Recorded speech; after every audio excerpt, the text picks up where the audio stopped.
El lobo hombre. En el bosque de los falsos sosiegos, al pie de la costa de Picardía, vivía un muy agraciado lobo adulto de negro pelaje y grandes ojos rojos. Se llamaba Denis, y su distracción favorita consistía en contemplar cómo se ponían a todo gas los coches procedentes de Ville-d'Avray, para acometer la lustrosa pendiente sobre la que un aguacero extiende, de vez en cuando, el oliváceo reflejo de los árboles majestuosos. También le gustaba, en las tardes de estío, merodear por las espesuras para sorprender a los impacientes enamorados en su lucha con el enredo de las cintas elásticas que, desgraciadamente, complican en la actualidad lo esencial de la lencería. Consideraba con filosofía el resultado de tales afanes, en ocasiones coronados por el éxito y, meneando la cabeza, se alejaba púdicamente cuando ocurría que una víctima complaciente era pasada, como suele decirse, por la piedra. Descendiente de un antiguo linaje de lobos civilizados, Denis se alimentaba de hierba y de jacintos azules, dieta que reforzaba en otoño con algunos champiñones escogidos y, en invierno, muy a su pesar, con botellas de leche birladas al gran camión amarillo de la central. La leche le producía náuseas a causa de su sabor animal y, de noviembre a febrero, maldecía la inclemencia de una estación que le obligaba a estragarse de tal manera el estómago. Denis vivía en buenas relaciones con sus vecinos, pues estos, dada su discreción, ignoraban incluso que existiese. Moraba en una pequeña caverna excavada, muchos años atrás, por un desesperado buscador de oro, quien, castigado por la mala fortuna durante toda su vida y convencido de no llegar a encontrar jamás el cesto de las naranjas, cito a Louis Busnard, había decidido acabar sus días en clima templado sin dejar de practicar, empero, excavaciones tan infructuosas como maníacas. En dicha cueva, Denis se acondicionó una confortable guarida que, con el paso del tiempo, adornó con ruedas, tuercas y otros recambios de automóvil recogidos por él mismo en la carretera, donde los accidentes eran el pan nuestro de cada día. Apasionado de la mecánica, disfrutaba contemplando sus trofeos y soñaba con el taller de reparaciones que, sin lugar a dudas, habría de poner algún día. 4 bielas de aleación ligera sostenían la cubierta de maletero, utilizada a manera de mesa. La cama la conformaban los asientos de cuero de un antiguo Amilcar, que se enamoró al pasar de un opulento y robusto plátano, y sendos neumáticos constituían marcos lujosos para los retratos de unos progenitores siempre bien queridos. El conjunto armonizaba exquisitamente con los elementos más triviales reunidos en otros tiempos por el buscador. Cierta apacible velada de agosto, Denis se daba con parsimonia su cotidiano paseo digestivo. La luna llena recortaba las hojas como encaje de sombras. Al quedar expuestos a la luz, los ojos de Denis cobraban los tenues reflejos rubíes del vino de Arbois. Aproximábase ya al roble que constituía el término ordinario de su andadura, cuando la fatalidad hizo cruzarse en su camino al mago del Siam, cuyo verdadero nombre se escribía Etienne Pample, y a la diminuta Lisette Cachou, morena camarera del restaurante Gronil, arrastrada por el mago con algún pretexto ingenioso a los falsos sosiegos. Lisette estrenaba un corsé Obsesión, último diseño, cuya destrucción acababa de costar 6 horas al mago del Siam, y era tal circunstancia a la que Denis debía agradecer tan tardío encuentro.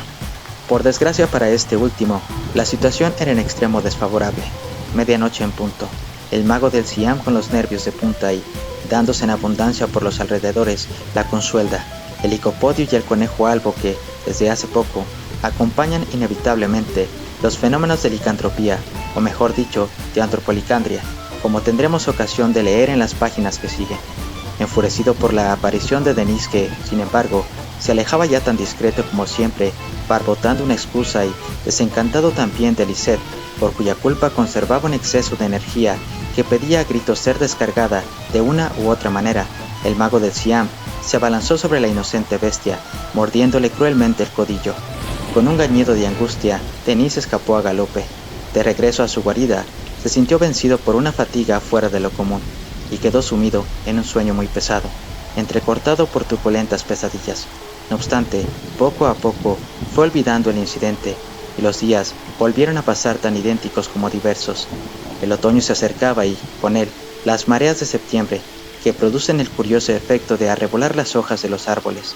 Denis se atracaba de níscalos y de setas, llegando a atrapar a veces alguna pecisa casi invisible sobre su plinto de cortezas, mas huía como de la peste del indigesto lengua de buey.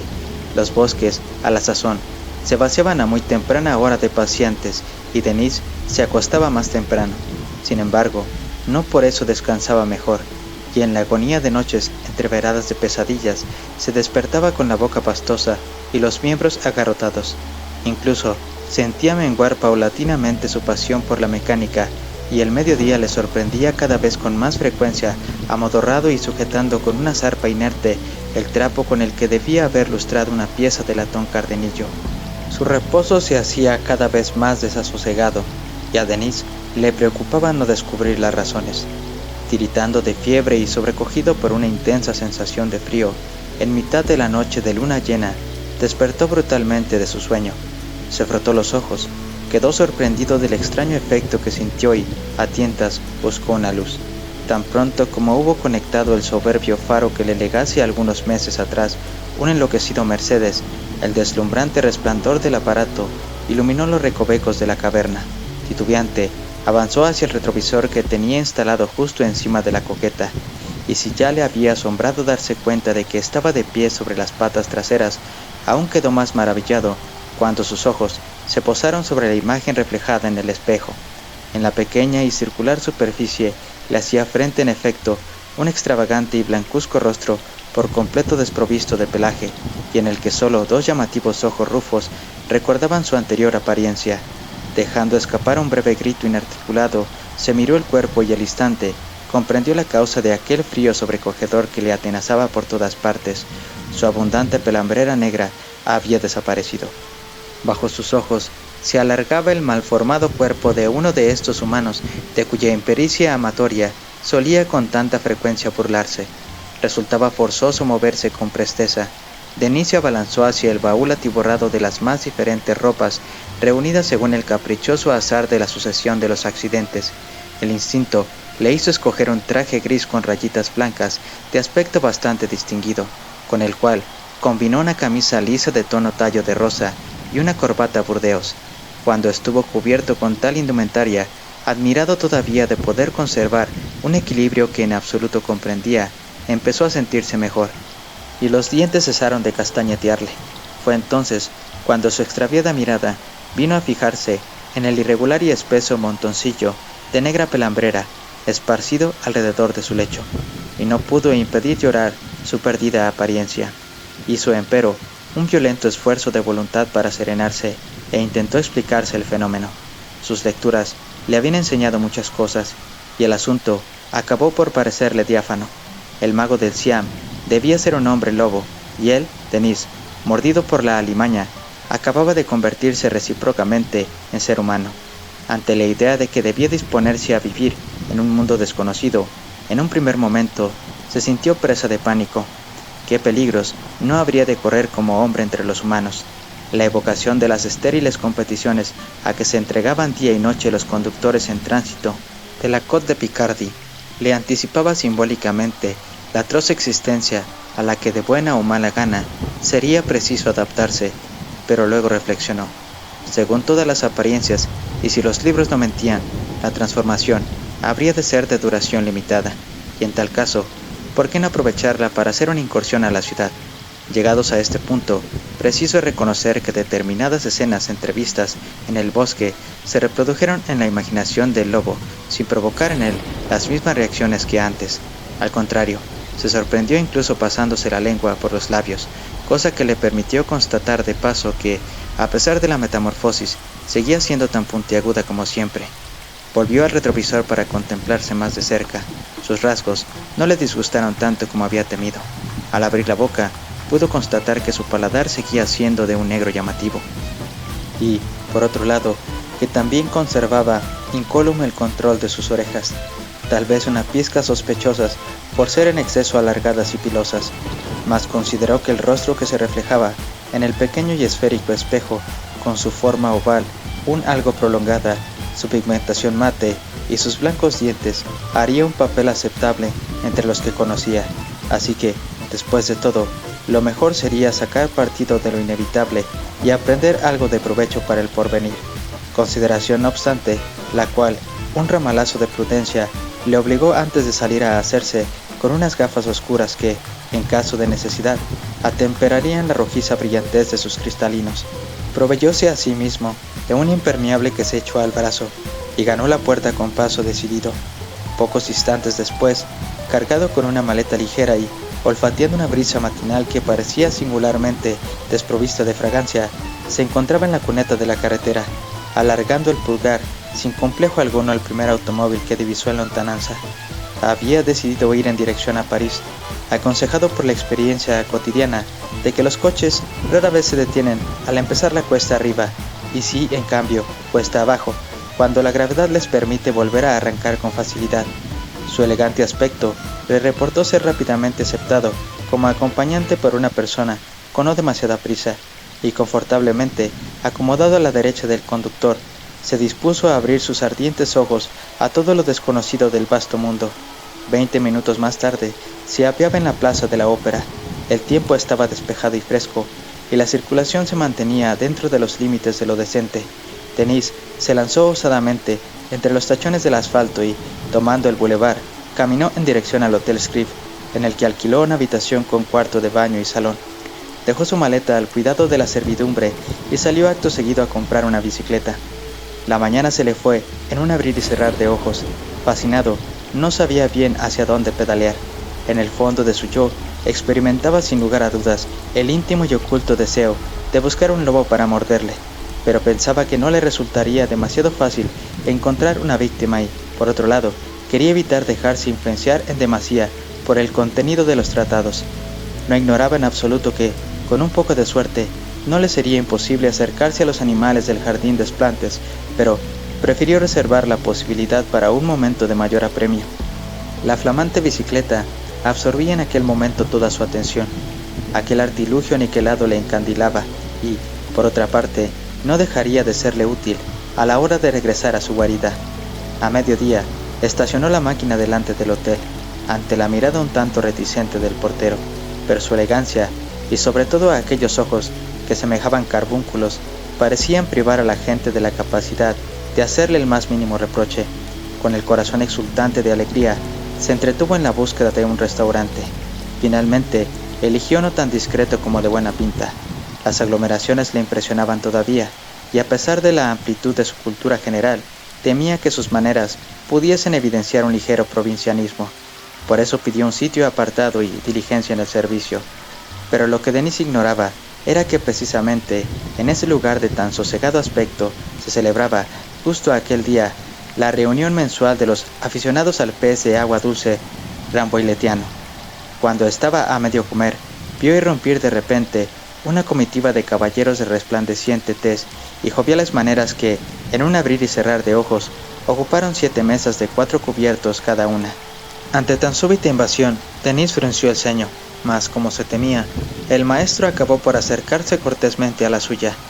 «Lo siento mucho, señor», dijo aquel hombre lampiño y cabezón, «pero ¿podría hacernos el favor de compartir su mesa con la señorita?» Denis echó una ojeada a la zagala, desfrunciendo el ceño al mismo tiempo. «Encantado», dijo incorporándose a medias. «Gracias, caballero», corrigió la criatura con voz musical. Voz de sierra musical, para ser más exactos. «Si usted me lo agradece a mí», prosiguió Denis, «¿a quién deberé yo? Agradecérselo, se sobreentiende». «A la clásica providencia, sin duda», opinó la monada, y a continuación dejó caer su bolso, que Denis recogió al vuelo. «Oh», exclamó ella, «tiene usted unos reflejos extraordinarios». «Sí», confirmó Denis. «Sus ojos también son bastante extraños», añadió la joven al cabo de 5 minutos. «Los veo parecidos a...» comentó Denis. «A granates», concluyó ella. «Es la guerra», musitó Denis. «No le entiendo». «Quería decir», explicó Denis, «que esperaba que le recordasen a rubíes, pero al oír que solo ha dicho granates, no he podido por menos que pensar en restricciones, concepto que, por una relación de causa-efecto, me ha llevado acto seguido al de guerra». «¿Estudió usted ciencias políticas?», preguntó la morenita. «Le juro que no volveré a hacerlo. Le encuentro bastante fascinante», aseguró llanamente la señorita que, entre nosotros, lo había dejado de ser muchas ya más veces de las que pudiera contar. De buena gana le devolvería el piropo, pero pasándolo al género femenino, expresóse Denis, madrigalesco. Salieron juntos del restaurante. La lagarta confió al lobo convertido en hombre que, no lejos de allí, ocupaba una encantadora habitación en el Hotel del Pasapurés de Plata. ¿Por qué no viene a ver mi colección de grabados japoneses?, acabó susurrando al oído de Denis. ¿Sería prudente?, inquirió este. ¿Su marido, su hermano o algún otro de sus parientes no lo vería con inquietud? Digamos que soy un poco huérfana, gimió la pequeña, haciéndole cosquillas a una lágrima con la punta de su ahusado índice.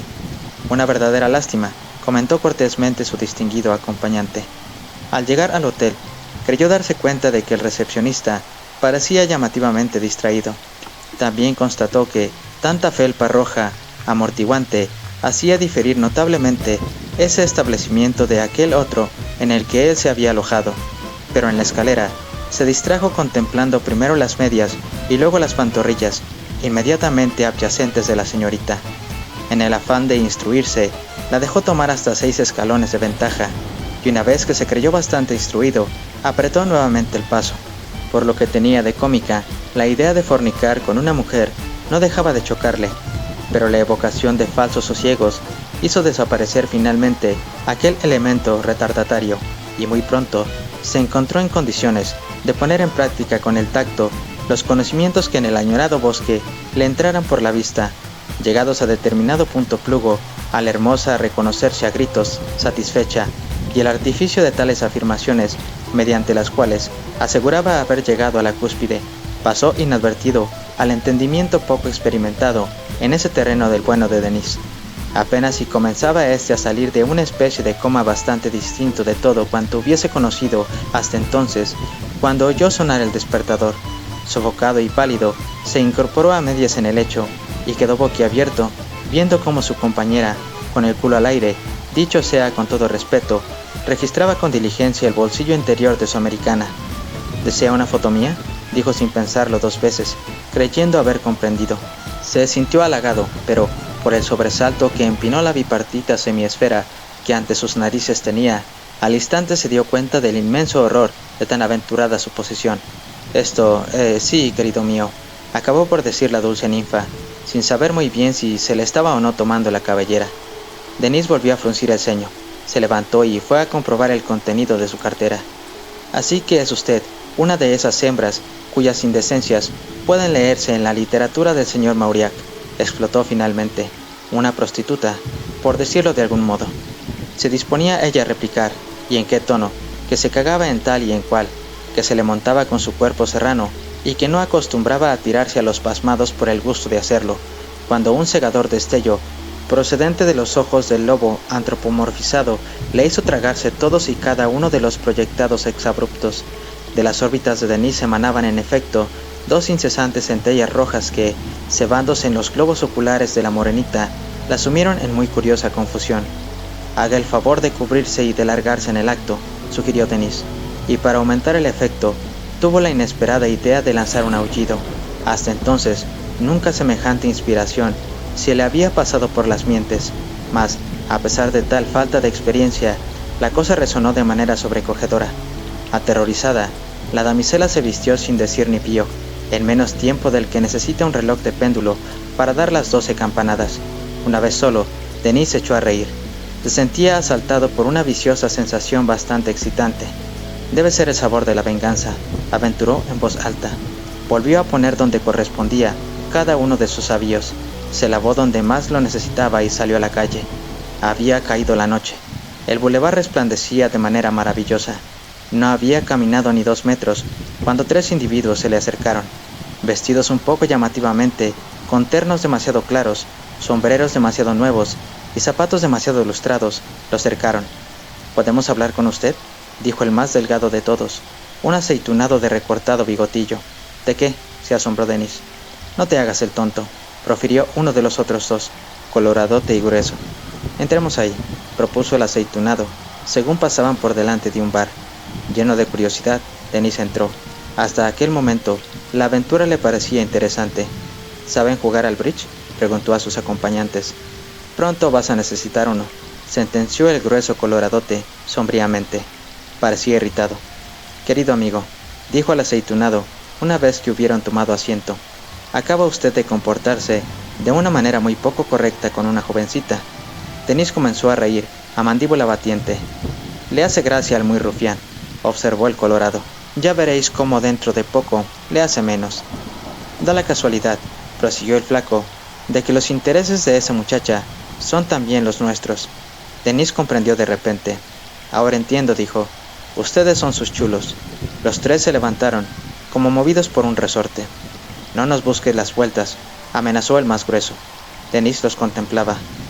«Noto que voy a encolerizarme», dijo finalmente con mucha calma. «Será la primera vez en mi vida, pero reconozco la sensación, tal como ocurre en los libros». Los tres individuos parecían desorientados. «Arreglado vas si piensas que nos asustas, gilipollas», tronó el grueso. Al tercero no le gustaba hablar. Cerrando el puño, tomó impulso. Cuando estaba a punto de alcanzar el mentón de Denis, este se zafó. Atrapó de una dentellada la muñeca del agresor y apretó. La cosa debió doler. Una botella vino a aterrizar sobre la cabeza de Denis, que parpadeó y reculó. «Te vamos a escabechar», dijo al aceitunado. El bar se había quedado vacío. Denis saltó por encima de la mesa y del adversario gordo. Sorprendido, este se quedó un instante aturdido, pero llegó a tener el reflejo de agarrar uno de los pies calzados de ante del solitario de falsos sosiegos. Siguió una breve refriega, al final de la cual Denis, con el cuello de la camisa desgarrado, se contempló en el espejo. Una cuchillada le adornaba la mejilla y uno de sus ojos tendía al índigo. Prestamente acomodó los tres cuerpos inertes bajo las banquetas. El corazón le latió con furia, y de repente sus ojos fueron a fijarse en un reloj de pared. Las 11. «Por mis barbas», pensó. «Es hora de marcharse». Se puso apresuradamente las gafas oscuras y corrió hacia su hotel. Sentía el alma pletórica de odio, pero la proximidad de su partida le apaciguó. Pagó la cuenta, recogió el equipaje, montó en su bicicleta y se puso a pedalear incansablemente como un verdadero copy. Estaba llegando al puente de Saint Cloud cuando un agente le dio el alto. «¿O sea que va usted sin luces?», preguntó aquel hombre semejante a tantos otros. «¿Cómo?», se extrañó Denis. «¿Y por qué no? Veo de sobra». «No se llevan para ver», explicó el agente, «sino para que le vean a uno. ¿Y si le ocurre un accidente? ¿Entonces qué?». «Ah», exclamó Denis. «Sí, tiene usted razón. Pero ¿puede explicarme cómo funcionan las luces de este armatoste?». «¿Se está burlando de mí?», indagó el alguacil. «Escuche», se puso serio Denis. «Llevo tanta prisa que ni siquiera tengo tiempo de reírme de nadie». «¿Quiere usted que le ponga una multa?», dijo el infecto municipal. «Es usted pelmazo de más», replicó el lobociclista. «De acuerdo», sentenció el innoble bellaco. «Pues ahí va». Y sacando la libreta y un bolígrafo, bajó la nariz un instante. «¿Su nombre, por favor?», preguntó volviendo a levantarla. Después sopló con todas sus fuerzas en el interior de su tubito sonoro, pues, muy lejos ya, alcanzó a ver la bicicleta de Denis lanzada, con él encima, al asalto del repecho. En el mencionado asalto, Denis echó el resto, al asfalto, pasmado. No le quedaba más que ceder ante su furioso avance. La costana de Saint Cloud quedó atrás en un abrir y cerrar de ojos. Atravesó a continuación la parte de la ciudad que costea Montretout, fina alusión a los sátiros que vagan por el parque dedicado al antes nombrado santo, y giró después a la izquierda, en dirección hacia el Pont Noir y Ville d'Avray. Al salir de tan noble ciudad y pasar frente al restaurante Cabassou, advirtió cierta agitación a sus espaldas. Forzó la marcha y sin previo aviso se internó por un camino forestal. El tiempo apremiaba. A lo lejos, de repente, algún carrillón comenzaba a anunciar la llegada de la medianoche. Desde la primera campanada, Denis notó que la cosa no marchaba. Cada vez le costaba más trabajo llegar a los pedales. Sus piernas parecían irse acortando paulatinamente. A la luz del claro de luna, seguía sin embargo escalando, montado sobre su rayo mecánico, por entre la gravilla del camino de tierra. Pero en cierto momento se fijó en su sombra, hocico alargado, orejas erguidas, y al instante dio de morros en el suelo, pues un lobo en bicicleta carece de estabilidad. Felizmente para él, pues apenas tocó tierra, se perdió de un salto en la espesura. La moto del policía, entre tanto, colisionó ruidosamente contra la recién caída bicicleta. El motorista perdió un testículo en la acción, a la vez que el 39% de su capacidad auditiva. Apenas recobrada la apariencia de lobo y sin dejar de trotar hacia su guarida, Denis consideró el extraño frenesí que lo había asaltado bajo las humanas vestiduras de segunda mano. Él, tan apacible y tranquilo de ordinario, había visto evaporarse en el aire tanto sus buenos principios como su mansedumbre, la ira vengadora, cuyos efectos se habían manifestado sobre los tres chulos de la Madeleine, uno de los cuales, apresurémonos a decirlo en descargo de los verdaderos chulos, cobraba sueldo de la prefectura, brigada mundana.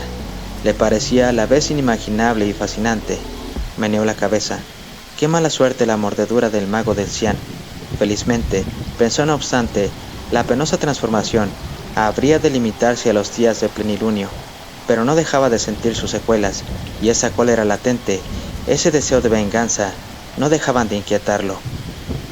Fin.